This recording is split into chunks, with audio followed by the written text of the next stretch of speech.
In today's video, I'm going to teach you how to reclassify batch transactions in QuickBooks Online. This feature helps you streamline your bookkeeping and keep your financial data accurate and organized. Let's get started. Begin by opening your browser and heading to the QuickBooks Online sign-in page.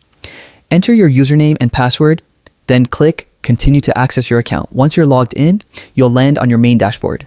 From here, go to the top search bar on the dashboard. Click on it and type Reclassify Transactions.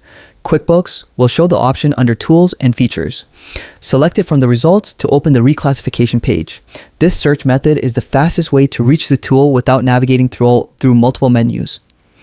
Once the Reclassify Transactions page opens, go to the left panel where you'll see your list of transactions. Carefully select the transactions you want to reclassify. Double-check your choices so the correct transactions are updated. Next, click on the Batch Reclassify option. This prepares all selected transactions for bulk editing, allowing you to update many records at once instead of doing them individually. Now click Reclassify. You'll see an option called Change Account To. Click on it to open your chart of accounts, then choose the appropriate account where these transactions should be moved. Make sure the new account fits your reporting and bookkeeping category. Once everything looks correct, click Apply. This saves the changes and updates all selected transactions with the new classification.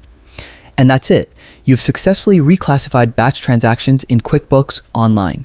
With these steps, you can keep your books organized and accurate with ease. Thanks for watching, and don't forget to like and subscribe for more QuickBooks tutorials. Happy bookkeeping.